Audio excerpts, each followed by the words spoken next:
Speed breaker આપી દેતા હોય છે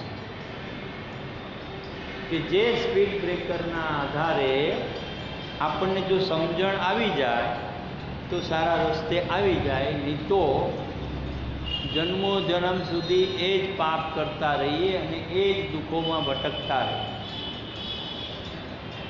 મચ્છરનો સ્વભાવ છે ડંખ મારવો, એમાં આપણો સ્વભાવ પણ એવો થઈ જાય. સિંહનો સ્વભાવ છે શિકાર કરવો, આપણો સ્વભાવ એવો થઈ જાય. પરંતુ આજ આપણી ઈચ્છા પૂર્તિ તરફ આગળ વધી રહ્યા છે.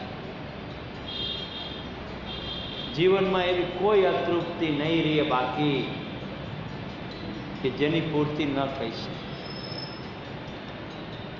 માત્ર એક જ વસ્તુ એવી છે કે બીજાનું બુરું કરવાના ભાવથી બીજાને નુકસાન થાય એવું કાર્ય કરશો તો તમને કોઈ લાભ નહીં.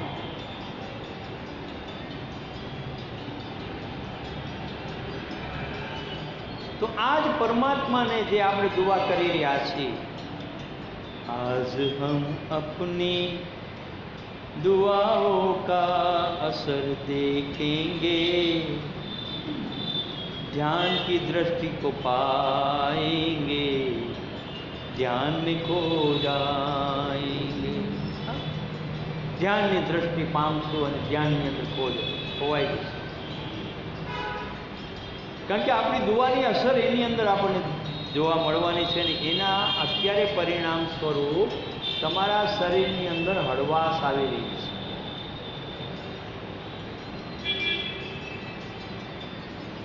જે તમારો વજન છે ને એ તમને ઓછો થતો હોય એવો એક ભાસ અંદરથી ઉત્પન્ન થયો. આ એક બહુ મોટી બાબત છે.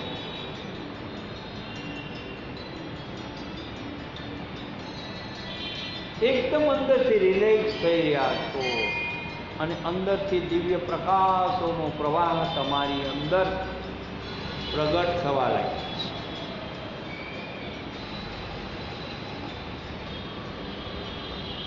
અનેક ગ્રહ નક્ષત્રો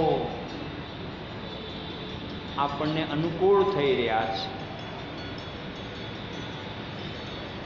બધા ગ્રહો, બધા નક્ષત્રો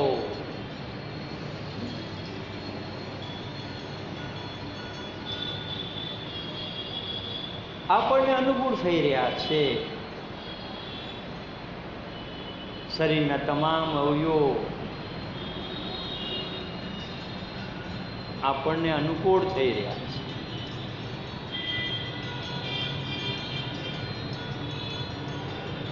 મનના વિચારો શાંત પડી રહ્યા છે. બુદ્ધિ તીક્ષ્ણ થઈ રહી છે, તેજીલી થઈ રહી છે.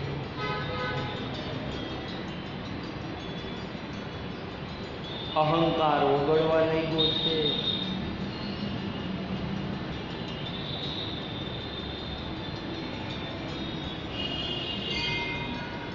અને લાગણીઓનો પ્રવાહ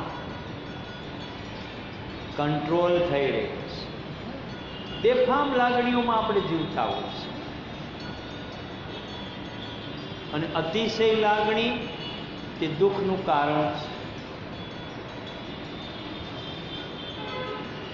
જીવનમાં કોઈ પણ વસ્તુનો અતિરેક ના હોવો જોઈએ.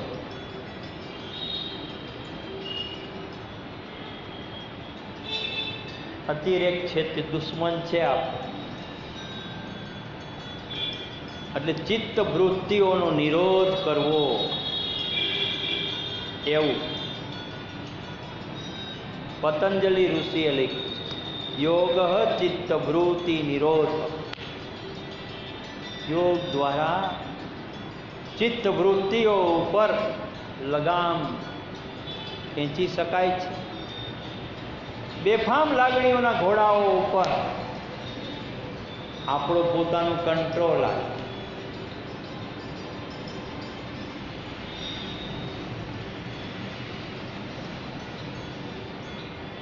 તો ચતુષ્ટ અંતકરણને પવિત્ર કરવા માટે ઈચ્છા પૂર્તિ ધ્યાનનું મહત્વ છે.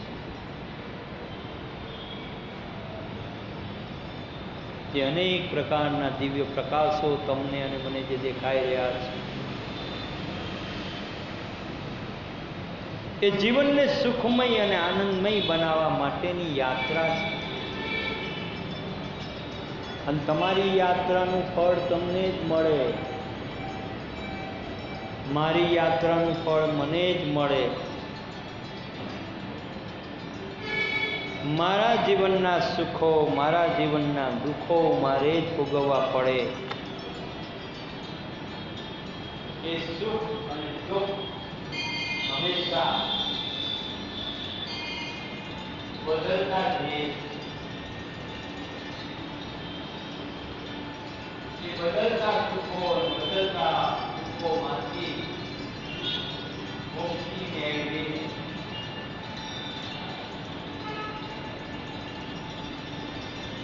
શાશ્વત સુખની પ્રાપ્તિ જે આપણી અંદર છુપાયેલી છે એને પ્રગટ કરો. આપણા મનોએ આપણને રોગોની અંદર એક નવા રત્નનો સંચાર થયેલો છે કે જેની અંદર વધુ રોગ પ્રતિકારક શક્તિઓ ઉભા છે. અંતર્મનના ઊંડાણની અંદર શાંતિ અને સુખનો અનુભવ છે. આનંદની લહેર કેવો છે. દિવ્ય પ્રકાશનો દોર લાગુ કરી રહ્યો છે. સેટેલાઇટ દ્વારા પરમાત્મા સાથેની આપણી જે મુલાકાત થઈ રહી છે એનો દિવ્યાતીત દિવ્ય અનુભવ આપણને ભીતરથી થઈ રહ્યો છે.